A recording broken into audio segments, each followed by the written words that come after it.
Bell hasn't run yet. I just want you to get your stuff out. Do you have your questions? Okay.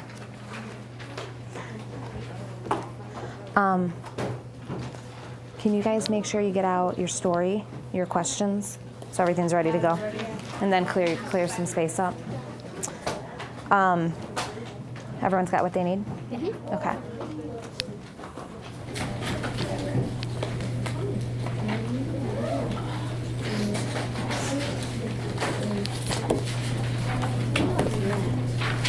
Make sure you have out what you need by the time the bell rings.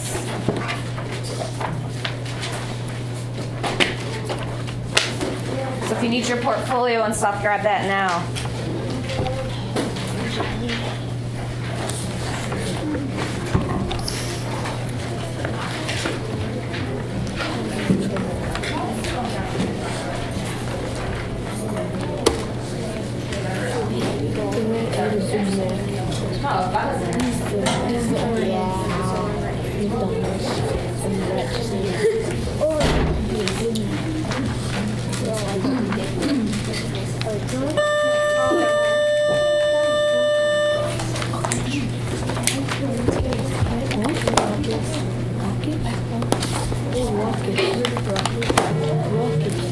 All right, good morning. Good morning. It's rainy, it's gloomy, but it's Wednesday. It's a good thing. Wednesday. All right, at your tables is a copy of the artwork that we're going to use. I'm going to put it up on the screen. I know sometimes it's hard to see some of the details. So some of your tables have multiple copies. Some have, one. So especially the groups in the back have more than one. So you can use that or you can use the board. Same thing as we've done in the past. I think this picture you'll find interesting. There's a lot of unknowns, things that the picture might be showing you. So I want you to think, again, what elements of mystery are shown in the picture? What are the unknowns, the questions that you have, the clues that the picture might give you? And then you're going to jot your thoughts in your writer's notebook. You can do it right underneath the one that we worked on yesterday with the flying kit. Okay, so here's that. Okay, so there you can see it, the light's off, but you have it in front of you. I'm going to turn the light on in a second, but just so you can see the coloring a little bit. So just take a look, and then at your tables you also have that in front of you. Okay?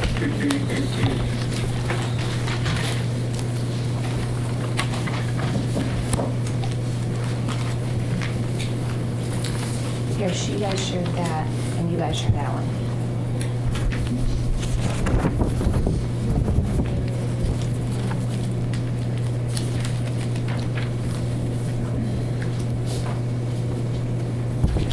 Think about what that is. Is that an unknown? Right?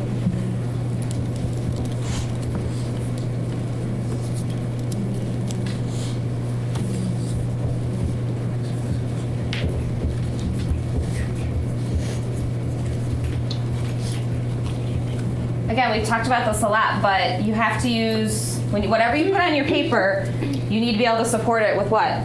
The evidence. You have to support it with the picture. You can't just make a judgment without backing up what you're going to say. So make sure you can back it up.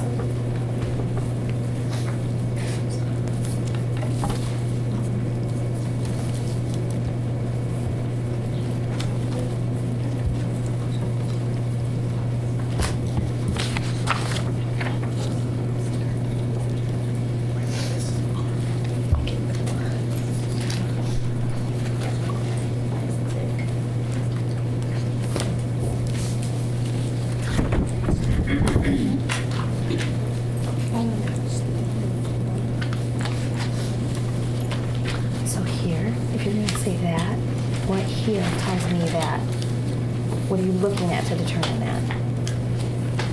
It tells you that. Okay, so make sure you say that. Okay, then you have your evidence.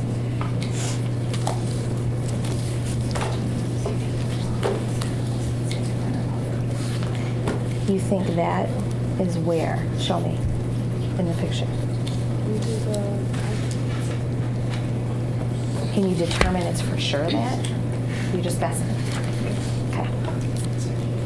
What would be for sure? What would you need to see to make it for sure? That's right. Or they have what? Really long what? Yes. Right? Unfortunately. Fortunately or unfortunately. What else do you know? What else do you have? Oh, okay, good.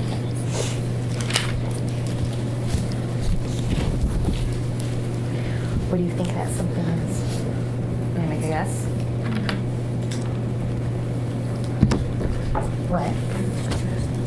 Rat? It's interesting you said that because someone else on the table said that too. What makes you think of that?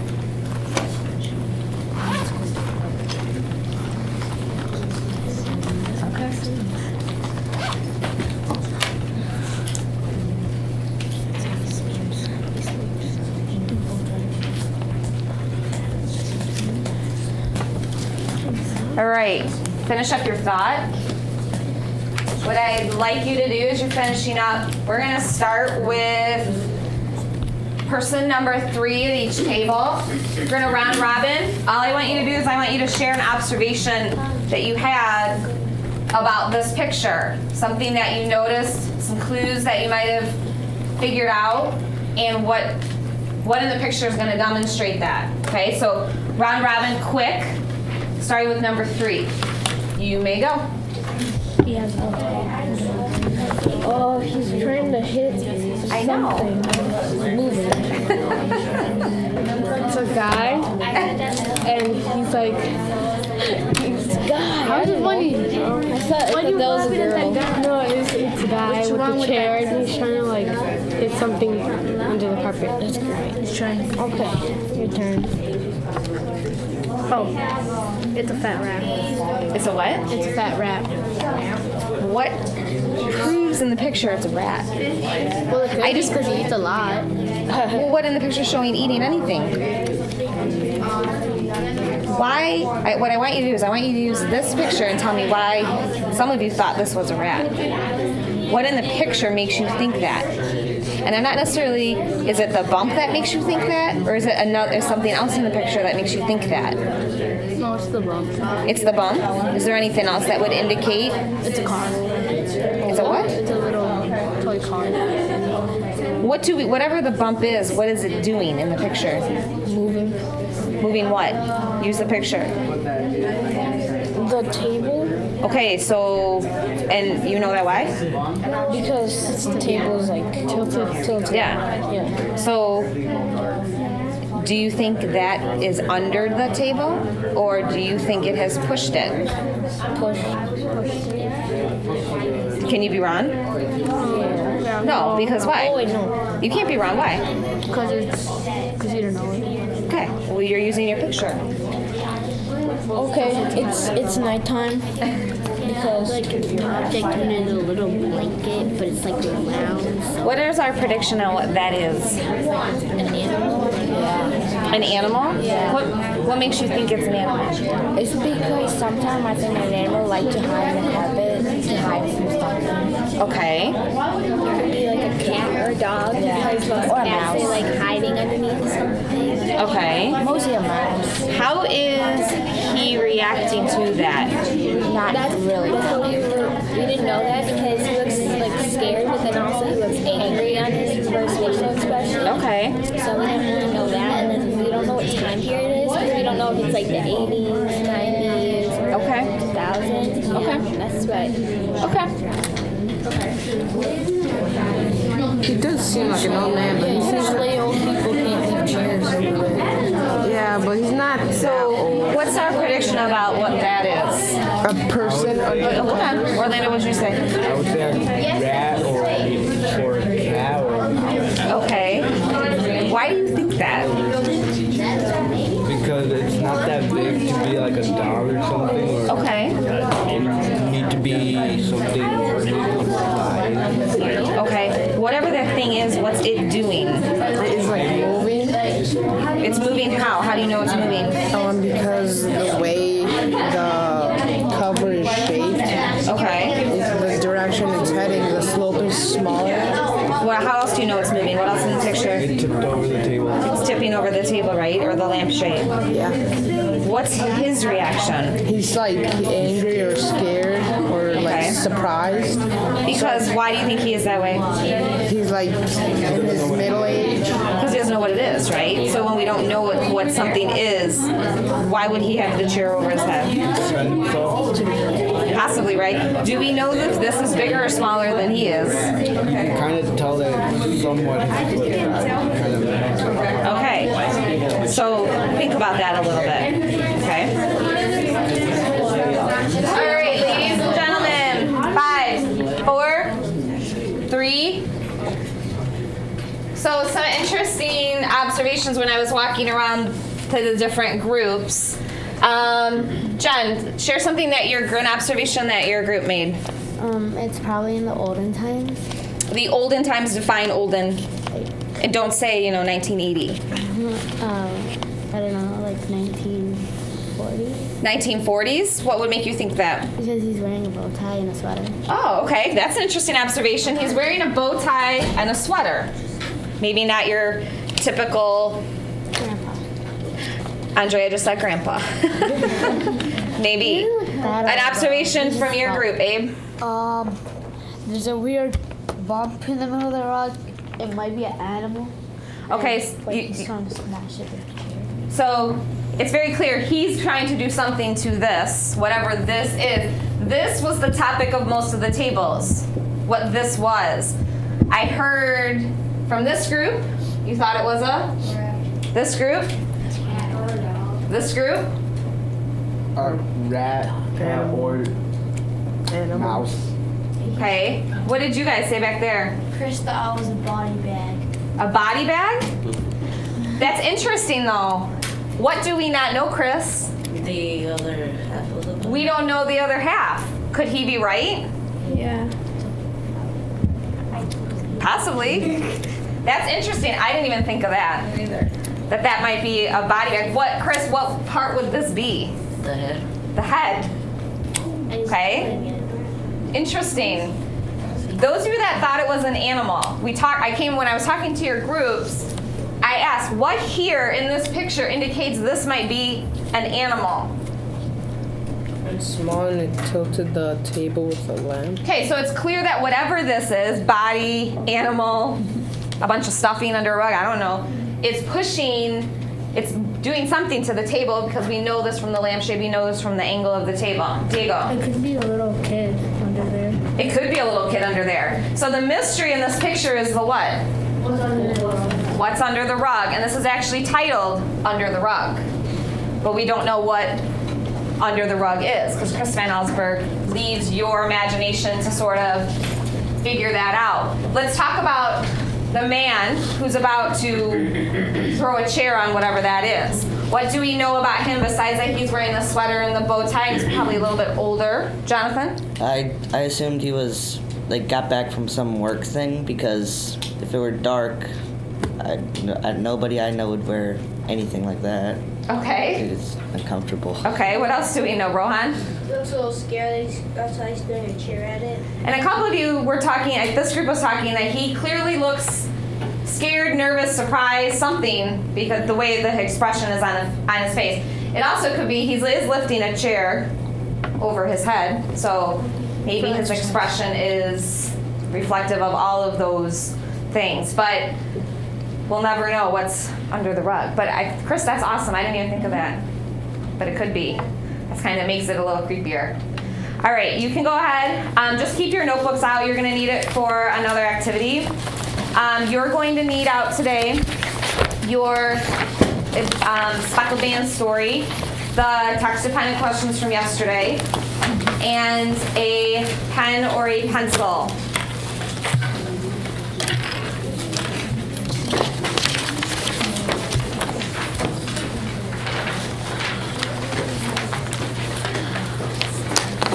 I just want to do a quick recap first, and then we're going to talk about what you had to read yesterday and what you were working on yesterday in class.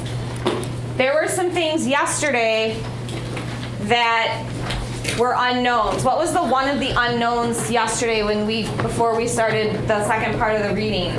What were some of the unknowns, things we don't know, things we were hoping to learn, Carly? Why Helen Stoner came to Holmes and Watson. Okay, so why Helen Stoner came to visit Holmes and Watson? Do we know up until yesterday's reading, did we know the crime? No. We knew there was some crime in the story. What did we already know? What crimes had already occurred based on characters? Jalen? Speckled band. Sorry. Speckled band. What is the speckled band? Well, speckled band is, I don't really know, but it's something. You don't know yet, right? Yeah. We know it's the title. And it's something bad, like it can kill someone. Okay, so we think it's something bad. What other crimes do we know occurred? Aldo. Dr. Raylott beat his native butler in India to death. Okay, so Dr. Roylott, we know, beat his butler when he lived in India. Can anyone remember why? Because there was like people stealing in the house. People, I guess maybe it was the butler. We infer that it's the butler, right? We're not sure. He never says it's the butler that was stealing, but there was theft going on in the house, so he beat the butler to death. Rohan? What's a native butler? Native butler just means that's the person that was living with him at the time and when he was in Calcutta. What did we learn about Dr. Roylott's personality up until yesterday's reading? Foon? He's really mean. He's really mean. Give me an example from the text. Why? He like hit his butler to death and like narrowed him. Okay. How did he treat others? Not very great. Not very great, right? Yeah. What was his profession? Do you remember that? Medical. He was a doctor. Yeah. He was a doctor. Carly. It also said that like whenever he went into town, all the villagers, they all got scared of him and they kind of like ran off. So it was like this big, huge person that they didn't really like. So whenever they saw him, they kind of just went and they hid in like in a building or something. In your minds, what would you envision Dr. Roylott to look like in your mind? If you were, after reading about him and we learned about him, in your mind, what would you picture him to look like if you were to draw a picture of him based upon what you know about his personality? Think for a second. What would he look like in your mind?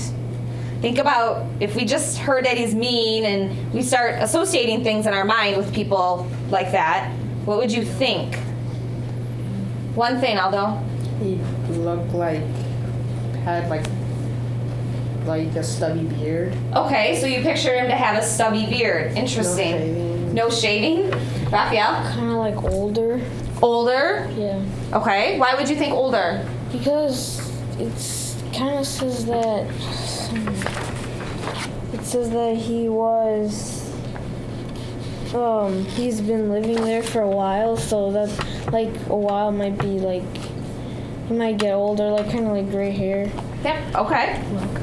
Jonathan? Picture him as a strong, cranky old guy. Strong, cranky old guy. Kind of crabby. Carly? Like whenever we get mad, sometimes you get like a scrunched up face. So maybe like he would be walking around and he would like have a scrunched face whenever he sees someone because he's all mad about something that many people don't know why. Okay. And as you go through the story, you learned a lot yesterday from the pages that you read that we're going to discuss today. More about him and about the family, Helen Stoner and her sister Julia, and what was going on in Stoke Moran. One last thought, Rohan, then we're gonna move on. I always thought he like wore gray suspenders with like bulging veins and a Mario mustache. Why would you think that? I don't know. Is he bald? No. You thought that? Bald? Okay. Interesting, because when you see the video and actually how he is physically portrayed, I think some of you will be very surprised by that. Just sort of like when we watched when we watched The Blue Carbuncle, and when Sherlock Holmes came up for the first time, all of you, that's what he looks like. You were just really surprised at how he was portrayed, along with the police commissioner and some of the other people in the story. So once you sort of visualize it, and then you see him, what he actually looks like, it'll make a little bit more sense to you. Yes? In the story, he said he smoked some of the Indian stuff. Cigars? So he'd probably have a pipe. Okay, good observation. Okay, so what I want you to do, you're going to keep your stories closed. You're going to keep your questions near you. We're going to talk about some of the things that we learned yesterday from yesterday's reading that you worked on in class yesterday. Numbered heads together. Everyone's going to need their board, their marker, and their eraser. Black markers preferably, please. Okay, before we begin, once everyone has what they need, close the tubs.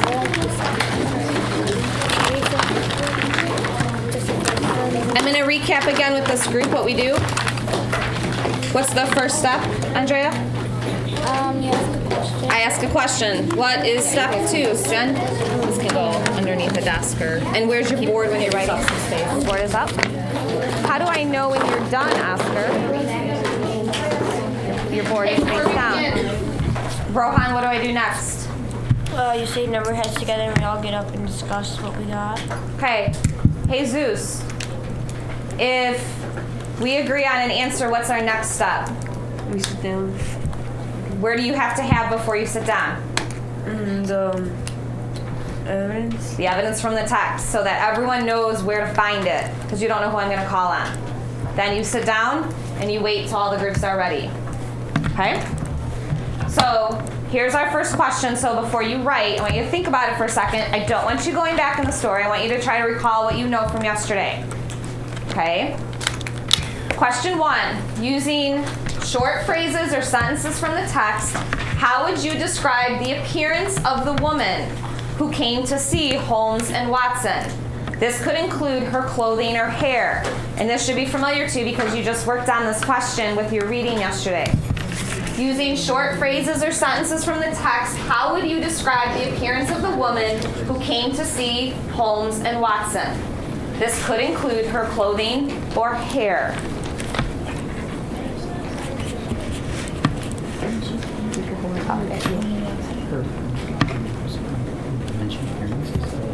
Can you tell me more about her? Remember how you described her? Hair color, shape, skin, Think about that. things like that. Descriptive words.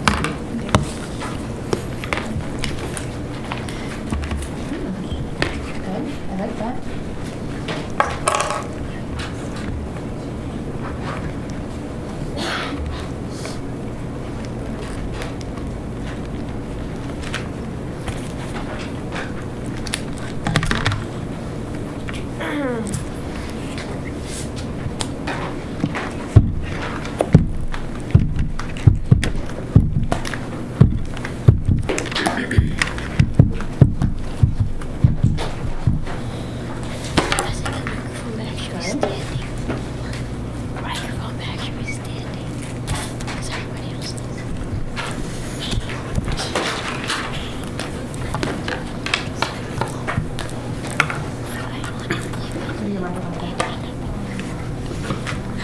You know it's something though, don't you? You can't remember what. Maybe one of them will help you when we get to that point. Okay.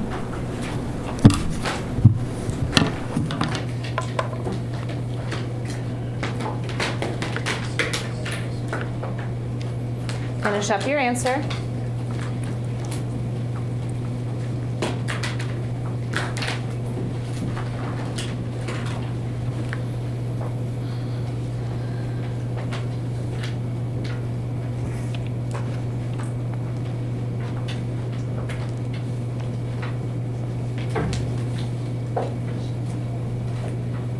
I would just stick with that and then wait and see. Okay. I would just stick with that and wait and see what your group's going to help with. All right, here we go. Numbered heads together.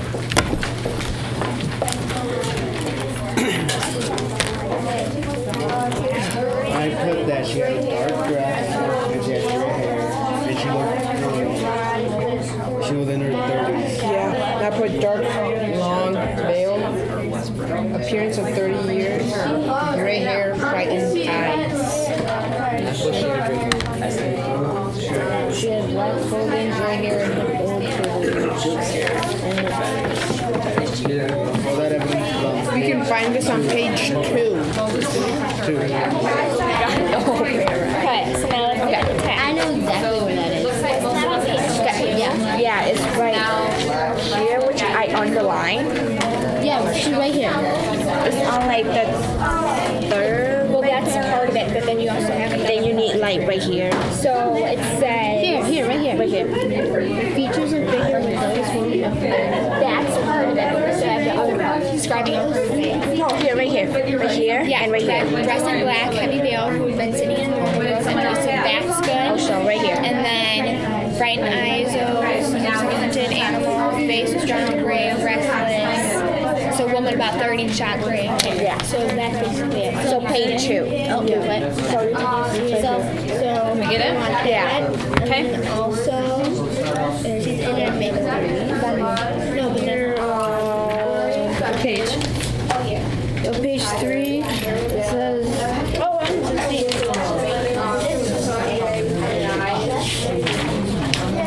or page 2. Yeah, page 2 it says, the lady dressed in black and heavily veiled. And Just make sure you know where it's at. Just make sure you know where it's at. So if I her call features and figure were those of a woman of 30, but her hair was shot with premature gray. So like, she could be like 40.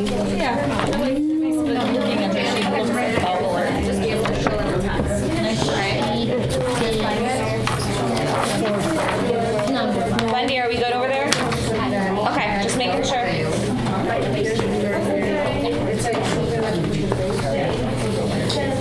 Isn't that what like people have when they get married? Like a veil? Yeah, unless and when They almost ready. Wait, they did not really say that her hair was in the bun, but they say she have like gray hair though. Ava, are we good? To say gray hair. Okay. All right, here we go. Number 4's up with your answers.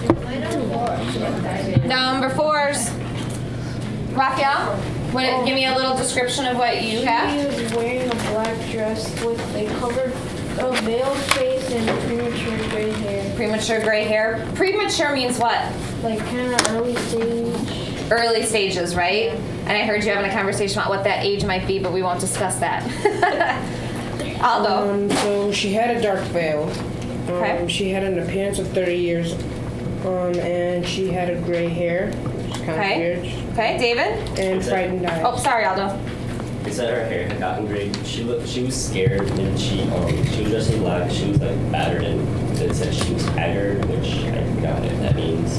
And she looked kind of tired. So what do you think haggard means? Is it complimentary? No, from the way I see it, it sounds like her face looks worn out. Yes, good, good. Rohan, what do you guys I have? have, she was 30 with gray hair. She wore a black veil, had fear in her eyes with mud on her jacket, and she was shivering in fear. Shivering in fear, I like that. Because what was she really afraid of? Oh, what happened to her? What happened to her Her sister. and her sister, right? Jonathan? But yeah, she was wearing black. She had a veil on. She had some gray hair, and she was young looking. Young looking. Okay. Carly? Helen Stoner wore a heavy veil, long black dress, looked about 30 years old, had fear in her eyes, and was tired and had shot gray hair. Okay. Hair done gray, has a veil, about her 30s, but her hair is shot gray. In front eyes, like one-tongued animal, and they're tired. Okay. Carly, you guys may have a seat. Carly, evidence is found where? What page? On page 2. Page 2. Can you read it to me? Yeah. In the first paragraph, it says she was dressed in black and heavily veiled, and then in another one, it said with restless, frightened eyes, and she was a woman of 30 and had hair that was shot premature gray. Okay. Good. Erase.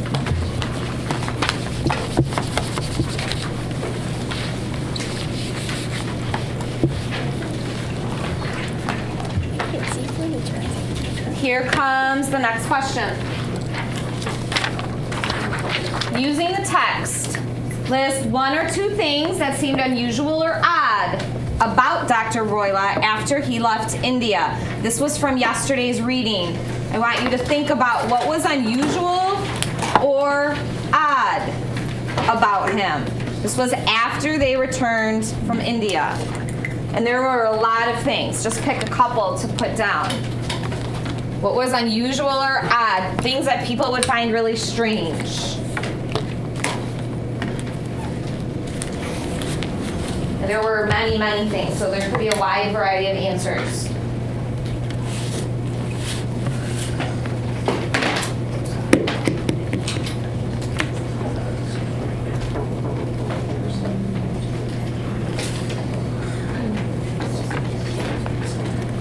Think about where he lived, too.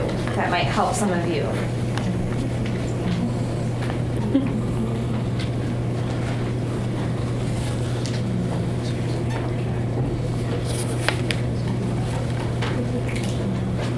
Again, just give me a list. You don't have to write a lot. Just a couple of ideas. All right, here we go. Put your heads together. I thought it was a cheetah. I said it was a cheetah. Like mad, like crazy mad, or like mad, he had an unstable anger. Definitely had some anger, right? Oh, unstable. I like that. How did you get your first one? He said that he shut himself up. Yeah, find it the text. Wait, I have it in here. So would it be a little in America? Okay. Okay, it's right here. On page 4, it says he had a moment, a cheetah, and a bamboo. Yeah, it says Not a tiger. he is a man of immense strength and absolutely uncontrollable in his anger. Good.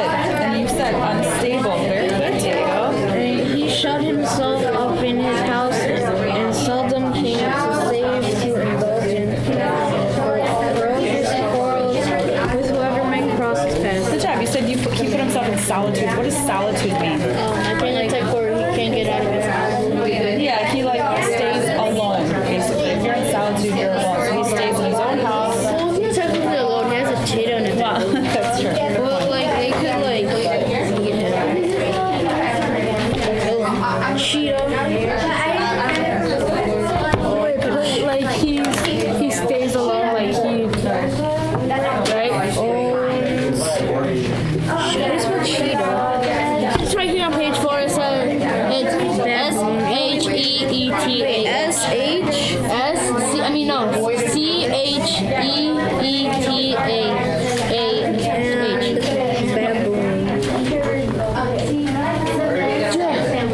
Whatever. I don't know how to. That's supposed to be an H.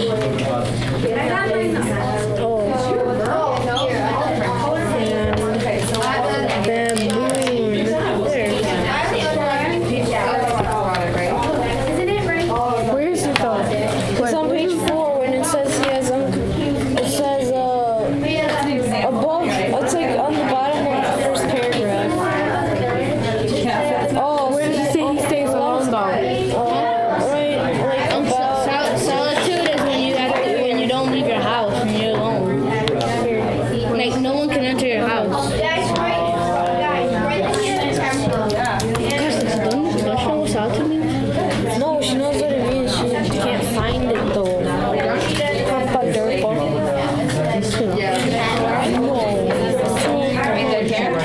House, so that's that he never leaves the house. Violence of temper, that would be he became mean and rude. He had no friends at all. He had no friends at all, save wandering gypsies. So that means that he was not friendly, but he still hanged out with gypsies. Now, what are gypsies? Do you know? Should we talk about that probably with everyone? Gypsies aren't they the people like they can see the future, like the crystal ball? What do we know about gypsies like now? Nowadays, They just fake it to get money. like they. Where do they live? Do they have a permanent home? No, they're always moving. That's so right. They have like different areas. Isn't like a vagabond, like no person? And we'll talk about that word vagabond a little bit. All right, are we good? Yeah. Okay. All right. I would like number 3s this time. Number 3. You got it. There should be, I'd just like you to share one idea, because there are a lot of different ones. So share maybe what you think is the most important detail. Jada? He got violent. He got violent. Okay. Chris? He locked himself in a room. He locked himself in a room. I would say that's a little strange. Johnny? He got himself a cheetah and a baboon. He owned a cheetah and a baboon. Johnny, where did they come from? Do you remember? No. How did he get them? I want you to think about that when I'm going to someone else. Where did they come from? Because we can't just go to the pet store and buy a cheetah and a baboon, right? And especially in the 1800s, they wouldn't have been able to do that. Araceli? He was hanging around with gypsies, and remember we talked. Stoke Moran's an estate, right? Yeah. So there's lots of land that we talked about the other day. So gypsies, I was talking about with this group over there. What do gypsies do? What's sort of their characteristic, Carly? They basically they can tell the future to people, and they can read stuff to them, and like magical they would think. Okay. And where do they live? They never really live in the same exact spot. They're always moving to different places. Okay, so they're always moving to different places. So he started having the company of gypsies. What did you have, Andrea? He became the terror of the village. So if you're the terror of the village, what do you not have? Friends. People are afraid of you. Diego. We have an unstable anger. He has a lot of anger. Correct. Jason. He was disappointed in what he did. Okay, he was disappointed. Johnny, we figured out? It says he has a passion also for Indian animals, which are sent over to him by a correspondent, and he has at this moment a cheetah and a baboon. So Okay. I'm guessing from India. Yes, from India. Perfect. Okay, have a seat. I want to talk just a little bit about some of his oddities. We're learning more about him. We already knew he had an anger issue from the previous day's reading, but now we're adding these other things onto his strange ways. Most people aren't going to own a cheetah and a baboon. What could a cheetah possibly do to the people, Diego? He could hunt you down and eat you or attack you. So we're not talking about your typical animals or pets. Why do you even think he would have them, Rohan? Because they're fun, and he probably would live in like priceless. You think they're fun? How do you know? Do you hang out with cheetahs and baboons? No, but I read about them. Okay. I think reading about them and owning them are two different things, right? Abe? He wants to scare people. Maybe. Who do you think he wants to scare directly? Like the people in the village. Think a little bit, based upon what you know. Who else is there? Who else lives with him? Someone just gave you a clue.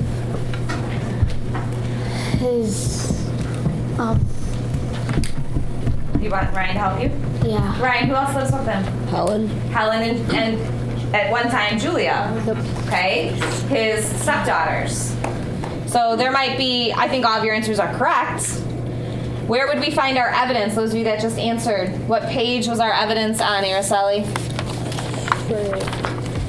For his odd behaviors. One was on page 4. Okay. It said he shut himself up in his house and seldom came out save to indulge ferocious quarrels with whoever might cross in his path. Okay, that's just one piece of evidence. There's a lot in that paragraph. One of the vocabulary words that you had to work on yesterday was when they're talking about the wandering gypsies, Sir Arthur Conan Doyle calls them vagabonds. What does that mean? I asked you to figure that out yesterday. What did you think that word meant, Marcy? Maybe it's like somebody who doesn't really have a home. Okay, maybe somebody who doesn't have a home. A different idea, Rohan? Annoying people. Annoying people. Raphael? People who wander around cluelessly. People who wander around cluelessly. So there's lots of possibilities on what a vagabond is. Okay, and again, if you know about gypsies, that word will help you there a little bit. Okay, here's our next question.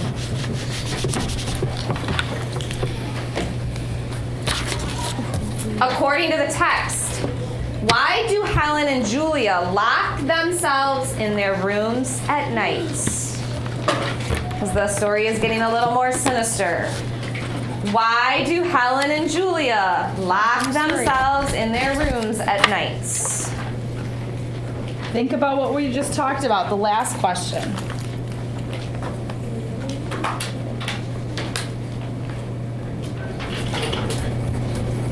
All right, numbered heads together. Julia and Helen locked themselves in their rooms at night because the cheetah and bamboo roam freely at the night. Yeah. Dr. G. Wait, what is his name? Dr. Roylette? Oh, I put Dr. G. I don't know. No, but his first name is Grimesby. So that's okay. Okay. So they were afraid of him and his pets. Yeah. They locked themselves in the room because of their stepfather, because he had a cheetah and a bamboo. Also because he had uncontrollable anger and PTSD. Awesome. So now we gotta find it. Let's find it. Where does it tell you that? You got it? No, I'm done. Are we good here? Yeah. Okay. All right, we are going with number twos to get number twos. You got it. You knew your time was coming. You got it. Oh, did Marcy already go? Okay, here we go. Orlando, they locked themselves in their rooms at night because They're afraid of the cheetah and the baboon. they were afraid of the cheetah and the baboon. Brian? They wouldn't feel safe in the cheetah and the baboon when they slept. Okay. Jesus? Cheetah? Do you want a cheetah in your room? Okay. Wendy? Because they were scared of the baboon and the cheetah. Okay. Diego? Because of their stepfather, because they were cheetah and the bamboo. Okay, so they had it in. They were scared not only of the baboon and the cheetah, but the stepfather. Jen? They were scared of the baboon, the cheetah, Dr. Roylette, and Jamie, was scared of the low whistle she kept hearing. Okay, so Julia was scared of the low whistle. We'll be coming back to that. Food. Because they're scared that the cheetah and the baboon could go into their room and attack them. Okay, evidence is where, Food? It's on page 5. It say, indeed, was your custom always to lock yourself at night? I think I mentioned to you that the doctor keeps the cheetah in the baboon. We had no feeling of security unless our doors were locked. Correct. They had no feeling of security unless the doors were locked. So you can have a seat. So Julia and Helen are in their own house and they have to lock themselves in at night. What can you recall about how the rooms are set up at Stoke Moran? Do you remember? This is an important detail, Lexi. The stepfather's doors first, and then it's Julia's, and then it's Helen's. Okay, and so they all connect to each other. That's an important clue that I want you to just remember for the future as we work through the case. Okay? The low whistle, also really important. That she's hearing this low whistle. And she's asking, Helen, do you hear this at night? What am I hearing? Is Helen hearing that? No. No, she's not. Okay? Okay, last question. Predict. This is a prediction that Helen makes. Helen tells Holmes what she thinks killed Julia. I'll say, well, I don't know why Helen's not dead. Helen tells Holmes what she thinks killed Julia. What does she tell him? She tells him what she thinks. I don't know why that's there. What does she think killed her sister? And this, you might have to think of it. This is a deep detail that you may have glanced over when we were reading yesterday. What does she tell him thinks killed her sister?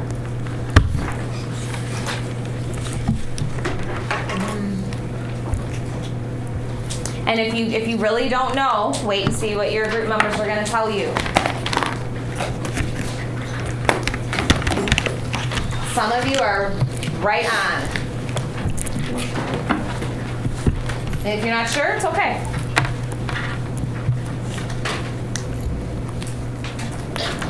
That's all right. Number heads together. Some of you are gonna have to dig a little deeper in this one. Helen predicts that one of the gypsies have killed her. Well, because it could have been a gypsy because they do wander around all the time. It could, but she specifically said Dr. But then also maybe Dr. Relax because But remember how Julia said that the sprinkle bacon?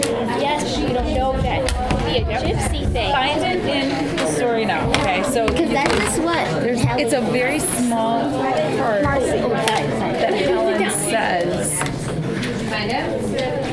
Find it? that right here. I don't know. What does it say? Read it. Number heads together. Some of you are gonna have to dig a little deeper in this That's one. what Julia said to Helen. But what is Helen? I believe Helen tells Watson and Holmes. What does Helen say to them? She thinks You guys on page 4.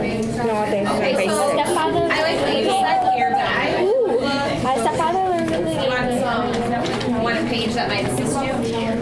Maybe you can say page 6.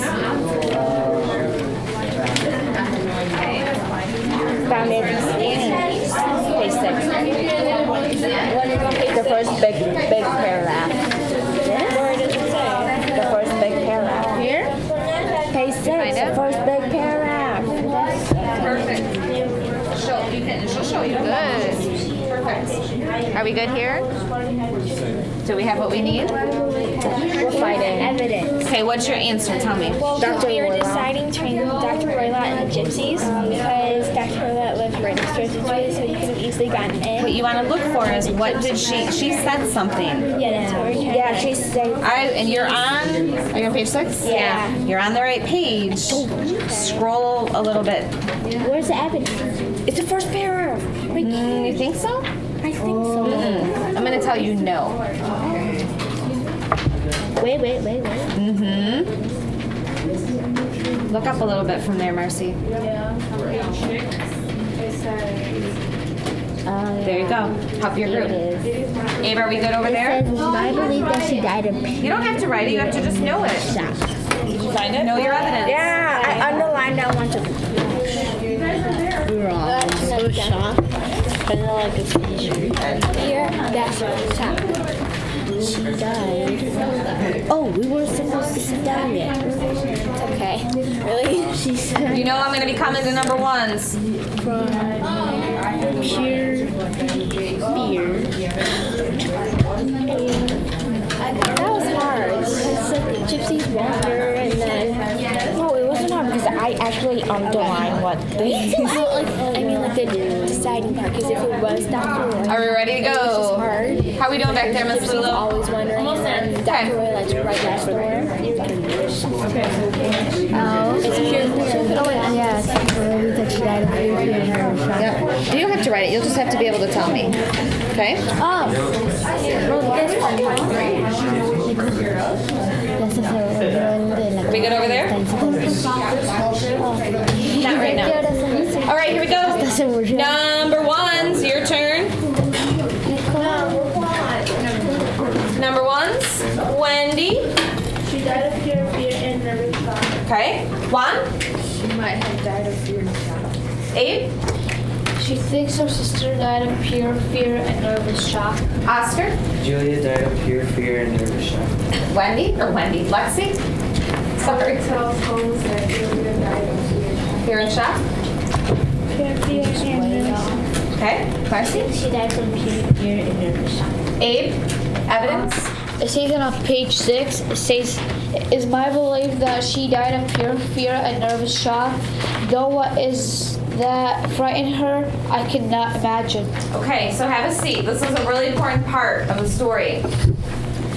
Helen tells Holmes and Watson she thinks Julia died of pure fear and shock, but she doesn't know what.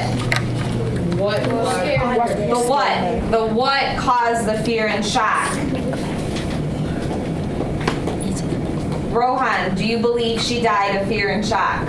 Probably because of the way she was acting. She was so scared. Carly? Well, in the text, it says that a detective went over and he checked to see if anything happened. So there was like no marks on her. So it could have been a shock. Okay. That something like scared her really badly that she could have just like had a heart attack or something. Okay. We know she said something to Helen. What did she say just before she died? Diego, you had your hand up. You're taking that one back? Not sure? Not sure? Juan? She said it was the speckled band. It was the band. It was the speckled band. But we don't know yet what that is. And we don't know if that's what caused her death. Okay? Carly? It also said that she pointed out of her room. Where was she pointing though? Like to the doctor or to... I know that answer, but you don't know that answer. Didn't it say though what direction she It was said like pointing? out the window, not out the window, out the door. She was pointing somewhere. So, Okay. Well, we're going to watch in a few minutes the television version of this part of the story. I want you, if you're on page, I want you to be on page 5. Okay? She say point to doctor room. is it him? It's him. He's a doctor. You have a lot, I know you have a lot of questions. Yes, Aldo? I think that the Speckled Band is a group of gypsies that probably lives in the compound along with Rayla, Helen, and Julia. Okay, so hold on one second. Aldo just said something interesting that might benefit all of you. Say it again. You think the Speckled Band is what? It's a group of gypsies that lived on the compound, like it said in the story, with Roy Lott's permission, since he kept a lot of like gypsies around him and talked to them. You want me to say yes or no, don't you? I'm not going to. That's why you are reading the story. I know that. Thinks that. Raise your hand if you think that. It could be the gypsies. Nobody? Oh, interesting. You kind of think it is, or what? I have a different Well, we're gonna really focus in on this passage right here, right towards the middle, that very large paragraph on page 5. This is this is Helen's conversation with Holmes and Watson about the night that Julia died and what she saw and what she heard. I'm gonna play the audio version for you so you can sort of hear it first. There's a lot of vocabulary. There's a lot of details. Okay, hold on. Do we put that? Just leave it on your desk. Then we're going to watch it, the television version, so you can see how it is portrayed there. And then I want to talk a little bit about how the television version portrays it and if that's what you've pictured in your mind. Remember, we haven't seen any of the characters yet in the story visually. We just assume in our mind what they might look like. But in the video version, obviously you will see Helen and her portrayal of the scene, and you will also see how they showed Julia. Okay? Question, Aldo? Comment. You know how in the story it said she heard a loud metallic clanging sound? Mm-hmm. You know That's hugely important. You know how she was like lying down on the bottom of the stairs? She might have like tripped or something and then hit like maybe the side rails or something. You're inferring that, right? You're making an inference. Yes. Why don't you listen and then watch? Your question will still not be answered today. You aren't going to know what the Speckled Band is until when we finish the story tomorrow. So you can predict all of those things. You may be right. You may be not right. I'm not going to tell you that. Obviously, you know me well enough now. I'm not going to give that away. But I want you to see how this is portrayed, okay? So you can follow along in your story with the audio, and then we're going to go right to the film version.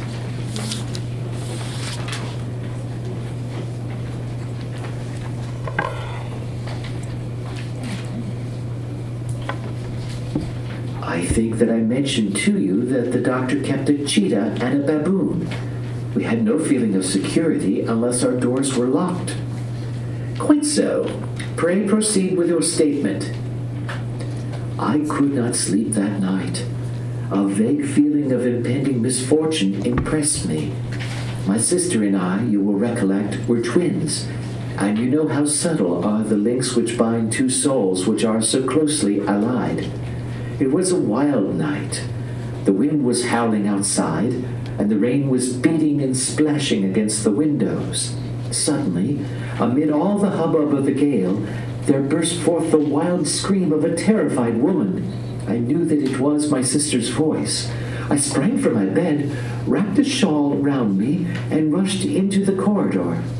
As I opened my door, I seemed to hear a low whistle, such as my sister described, and a few moments later a clanging sound, as if a mass of metal had fallen. As I ran down the passage, my sister's door was unlocked and revolved slowly upon its hinges. I stared at it, horror-stricken, not knowing what was about to issue from it. By the light of the corridor lamp, I saw my sister appear at the opening, her face blanched with terror, her hands groping for help, her whole figure swaying to and fro like that of a drunkard. I ran to her and threw my arms round her, but at that moment her knees seemed to give way, and she fell to the ground. She writhed as one who is in terrible pain, and her limbs were dreadfully convulsed. At first, I thought that she had not recognized me, but as I bent over her, she suddenly shrieked out in a voice which I shall never forget, "Oh, my God, Helen! It was the band! The speckled band!" There was something else which she would fain have said, and she stabbed with her finger into the air in the direction of the doctor's room, but a fresh convulsion seized her and choked her words. I rushed out, calling loudly for my stepfather, and I met him hastening from his room in his dressing gown.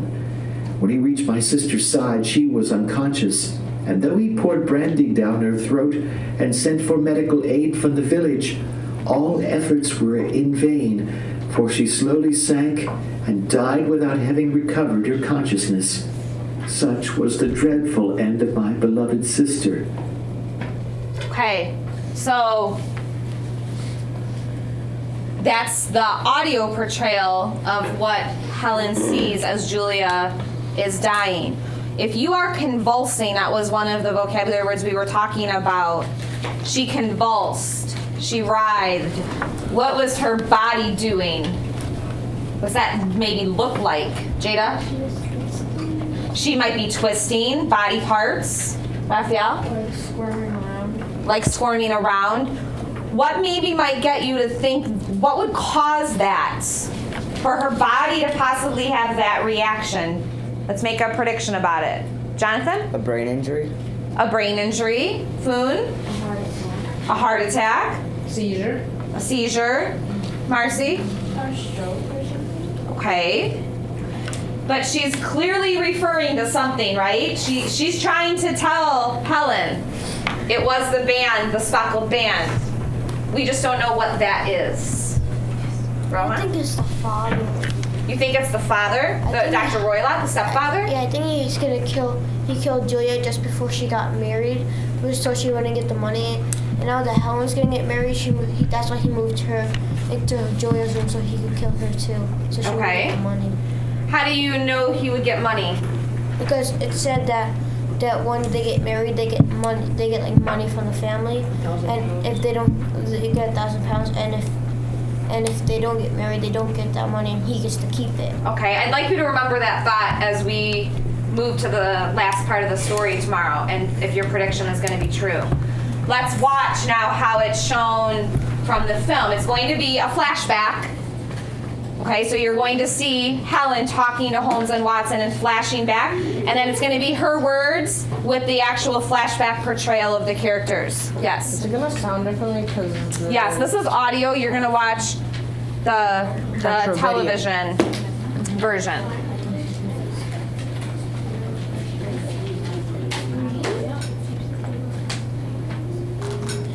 Now, I want you to sort of think about, because we've talked about this in the past, how it's portrayed on television isn't always how it's portrayed in text. So I want you to think about what might be similar or different to what you've read and what we just heard. For the wedding, The terrible event occurred which deprived me of my only companion. Pray, be precise as to details. It is easy. Every event of that night is seared into my memory. It was late, about 11. Julia had come into my room.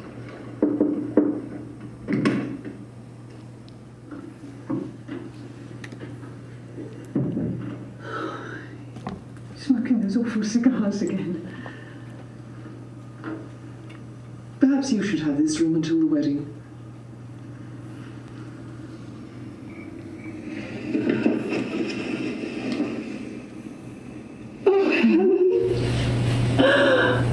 I'm going to stop for 1 second. What do you notice about Julia's appearance? Jen? Her hair is gray. Her hair is very gray. Okay. That's one thing to really note. Andrea? She looks older than Ellen. Okay, she looks older than Helen. Something else to sort of keep in mind.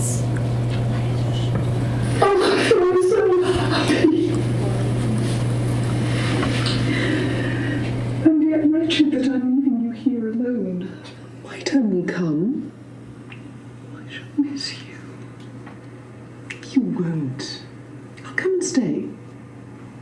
Besides, your major has promised to find me a brother officer of equal rank and infinitely better looking. My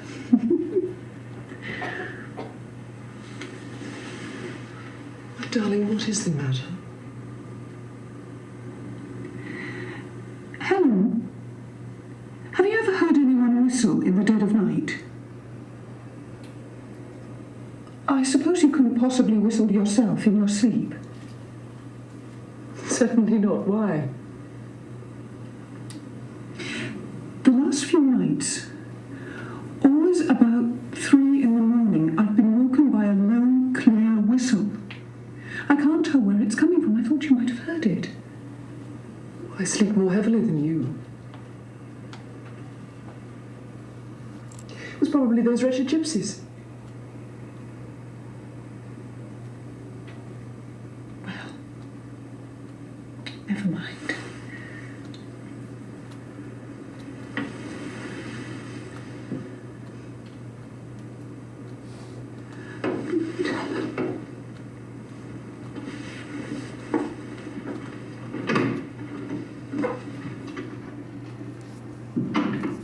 Was it your custom always to lock yourself in at night? Always. My stepfather has a passion for Indian animals. A leopard and a bull wander freely over the grounds. Julia and I had no feelings of security unless our doors and windows were locked. I couldn't sleep. I had a vague feeling of misfortune.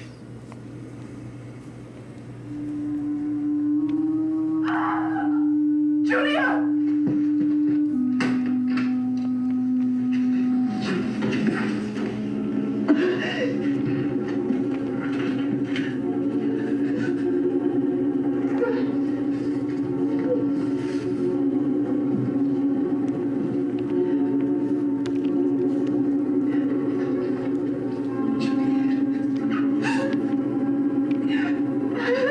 Please help me!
is. Yes, indeed. Okay, let's stop for a second. Let's look at Holmes for a second. He looks different than the old one. He looks younger. It's not, no. But let's look at his demeanor for a second. Similar, different than what we've known from him from other stories that we've read. Different. He's like, sort of. How's he sitting? He's relaxed. What would he sort of be, if I just put that picture of him up without you knowing what had just happened, when what story was just told, what would you say about him? He's relaxing? What is he sort of portraying to Helen at that moment? Diego? That he doesn't really care. Okay? But what do we know about Sherlock Holmes and how he approaches his cases? What do we know? Well, hands up. What do we know? Andrea? He's always serious. Like, he puts a serious face. Because he's always what? In his mind, what's he always doing? Thinking. He's always thinking about what is being told to him. So you saw the film portrayal and you saw the audio portrayal. Lexi? I imagine that scene more exaggerated. What seemed more exaggerated? No, I thought it was going to be more exaggerated. The scene where she dies. The scene where she dies, you thought it would be a little bit more involved? Okay. Marcy? I have two things to say. Sure. In the book, it says it's a cheetah, but then in the film, it's like leopard. Interesting observation. Very good. Very good. You did get a very quick glance of Dr. Roylott. That's not a very good depiction of him. We will see him tomorrow, so you can have a little bit better idea of him. What did Dr. Roylott try to do to save her? Pour brandy down her throat. Remember, we're talking about an era where there isn't modern medicine. So he was trying to put brandy down her throat.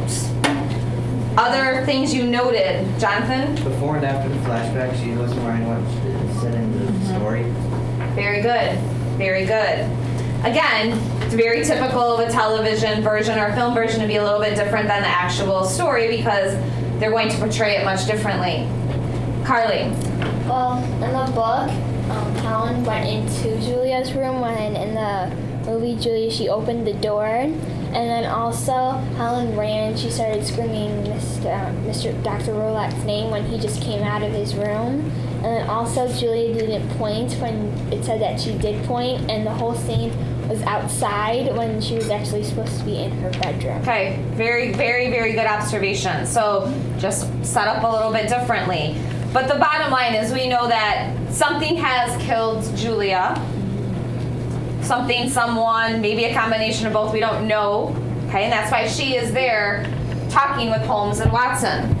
Yes? Wait, did it in the text say that she heard a low whistle and a clinching sound, and in the movie it didn't do anything of that? Mm-hmm. So how? And that's a really important clue. And when I watched this for the first time, I actually thought, I wonder why they didn't include that. And they didn't include the matches in her hand either when she died. Okay. So you just need to remember those things, okay? Because as we get farther into the story, those are things you're going to want to pay attention to. I want to talk about a couple of other things that are going to be really important as we work towards the end of the story tomorrow. After Helen talks with Holmes and Watson, and she says, they say, well, what do you think killed her? And Helen talks about the fact that she thought she died of fear. What that fear was, we don't know. We already talked about that. But Holmes and Watson noticed something about her wrist and her arm. And you read about this yesterday. Would maybe be a clue about how she's treated. Rohan? Do you remember? I have a question. Okay. If Julia died 2 years ago, why is she coming to Sherlock Holmes 2 years later? Very good question. That will be answered tomorrow. Can't answer it yet. The text will answer it for you. Marcy? He finds that she has like bruises on her wrist, and he thinks that he's getting abused by Dr. Roylott. Okay, so he notices she has fingerprints around her wrist, bruises from being held. Okay? And she admits that Dr. Roylott has been grabbing her or maybe mistreating her in some way. Is that surprising to any of you? No. No, we know how his history is, what he does. Okay. Holmes and Watson decide they're going to do what? And this was sort of at the end yesterday of the reading that we were working on. Rohan? They're going to go look at Julia's room and see if there are any clues that Sherlock can find. Okay, so very typical. Is that similar to when we read Blue Carbuncle? Yeah. Okay, so let's sort of look at the structure again. How did the story start? There was a problem and like someone came in and they came to talk to Holmes and Watson. Okay, so someone comes to see Holmes and Watson with their problem. Holmes and Watson then do what? Well, in that story they did, but what do they decide? What do they always decide they have to do? Diego? Say that again. Find some sort of evidence or proof and to try to solve the case. So they usually do what? Do they stay at 221B Baker Street? No. No. Rohan, where do they go? They go to the place that could possibly be that the clues have led them to. So they have made a plan that they are going to go back to Stoke Moran, and they're now going to figure out what is going on there. They're going to look at the rooms. They're going to figure out what could have possibly killed Julia so that they can give Helen some answers. What are some things Holmes and Watson need to be thinking about as they go there? What should be some things they're going to be thinking about? Foon? What's the speckled band? Okay, what could possibly be the speckled bands? They don't really have any guesses, do they? No. Not really. Abe, what's something else they need to think about? Like, what was the thing that was making the whistle? Because, like, that's odd. Okay, so where's the sound coming from? That's something else they're going to have to be thinking about. Aldo? Why, what, when, and where? Okay, do we know the where? Yeah, it was like in the house. So we know the where, we know the when. Room. We just don't know what. What, like speckled band and the why. Okay, so we have a lot of things we're going to still have to figure out in the next few pages. And we're gonna also have to see why was her door unlocked. Okay, very good observation. I want you to keep that in mind for tomorrow. When Helen was getting bruised on her wrist, was it her fiance? Because she said that she was getting married and then she was staying in Julia's room then. So was it Dr. Roylott or was it her soon-to-be husband? Because she said that she was getting married and then she moved into Julia's room. So... don't want to give that information to you yet. But you're on the right track. Yes. Keep thinking in that direction. That's a huge part of this. The other part is who also came to see Holmes and Watson at the very end of the reading you did yesterday. This is super important, and you might want to turn to page 8. Oh, that's right. You didn't have to read page 8. You had to read through page 7. You're going to be reading page 8. This is going to be when we move tomorrow to page 8 and beyond. You're going to learn some things about all the people involved that are going to help you put all these clues together. I want you to keep in mind who Dr. Roylott is, what you know about him, what you know about what Helen told Holmes and Watson, and what you know from the first few pages of the story when we learned about the Roylott family and what it is like to be at their estate. The only thing that I want you to be thinking about or worrying about for tomorrow is I would like you to answer question 6. You don't need to worry about question 5, okay? But the question 6, and you don't even need your story because we've already discussed these things. I'm asking you your prediction about how you think Julia died. What from the story has given you any indication about how she has died? We've talked a little bit about it today, but I want you to think about what you personally believe has happened to her and who is involved. And then you're going to bring all of that back with you tomorrow. What we're going to do tomorrow then is start reading the next section of the story, which is going to get into some more information about who Dr. Roylott is and Holmes and Watson's actual visit to Stoke Moran and what they learn about the room that Julia died in. Yes. When they're going to the Stoke Marine house, aren't they gonna also have to worry about the cheetah and the bamboo? Yes, they will. Because don't they roam free? And she said that Dr. Willite's gonna be out of town, and so is she, but she's gonna meet them there. You will have to wait and see what happens. All right. You have to do me a couple favors. You need to make sure all of the markers and the erasers are in the team tub, that the boards are stacked, and you can leave your story here if you don't think you need it to answer that question. Okay, and then we're going to pick back up with it tomorrow. Yes, they were. Yes, they are.